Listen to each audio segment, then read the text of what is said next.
रहमतुल्लाहि व बरकातुहू। शब बरात में पूरी रात जागना है, ये वहम, ये ख्याल कि शब बरात में पूरी रात जागना है, हमारी नौजवान लड़कों के जहन में ये बात रहती है कि शब बरात को पूरी रात जागना इबादत है। अब वो क्या करते हैं, जब उनको नींद आती है तो वो बाइक लेकर के रोडों पर घूमना शुरू हो जाते हैं। जब नींद आती है तो होटलों पर बैठकर चाय पीना शुरू कर देते हैं। जब नींद आती है तो दोस्तों के साथ बैठकर बातें करना शुरू कर देते हैं।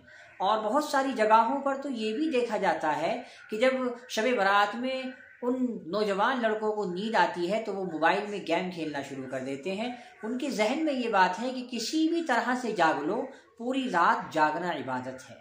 ये बहुत बड़ी गलतफहमी है, ये हमारे दीन को ख़राब किया जा रहा है। इस तरीके से दीन नहीं होता।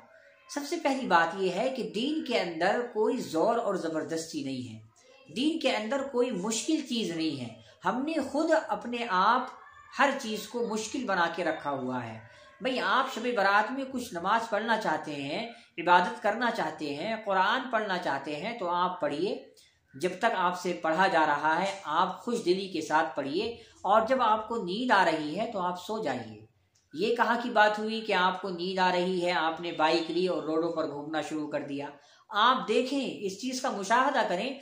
नौजवान हमारे जो मुसलमान महल्ले होते हैं, मुस्लिम महल्ले होते हैं, उनके अंदर आप जाएंगे तो चौराहों पर, चौपालों पर, दरवाज़ों पर लड़के खड़े हुए हैं, बातचीत कर रहे हैं, इधर उधर टहल रहे हैं। उनसे पूछो भाई आप क्या कर रहे हैं, तो वो कहते हैं कि भाई शब बारात में जागना इबादत है, इसलिए हम शब बारात को जाग कर इबादत कर रहे हैं। इसको इबादत कहते हैं। होटलों पर बैठकर चाय पीते हैं, और अगर चाय नहीं पीनी तो लूडो खेलने बैठ जाते हैं, गेम खेलने बैठ जाते हैं। भाई आप क्या कर रहे हैं कि हम शब बारात पर जाग रहे हैं, और शब बारात पर जागना इबादत है। आप इस बात को समझ लें कि जागना इबादत नहीं है। शब बारात पर पूरी रात जागना ये कोई इंसाफ की बात नहीं है कि आपको पूरी रात ही जागना है। आपसे जब तक जागा जाए, जब तक आपसे नमाज पढ़ना आसान हो, जब तक आपको कुरान पढ़ना आसान हो, आप आराम से पढ़िए। और जब आपको नींद आ जाए तो सो जाइए, और 1-2 घंटे के बाद आप 4 बजे, 3 बजे, 3:30 बजे उठ करके तहज्जुद की नमाज पढ़िए। इससे बेहतर कोई और रास्ता नहीं है। अब क्या होता है कि पूरी रात वो जागते हैं। जैसे जैसे फजर का वक्त करीब आता है, फजर की अजान का वक्त करीब आता है, तो आंखों में चूंकि नींद आ रही है, तो अब जैसे जैसे फजर का वक्त करीब आएगा हमारे नौजवान सोना शुरू हो जाएंगे।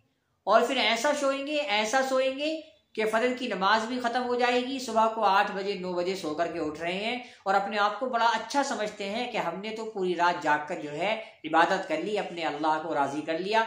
ये समझ लें, अब आपने अल्लाह को राजी नहीं किया, बल्कि आपने अल्लाह को इस रात के अंदर भी नाराज कर दिया।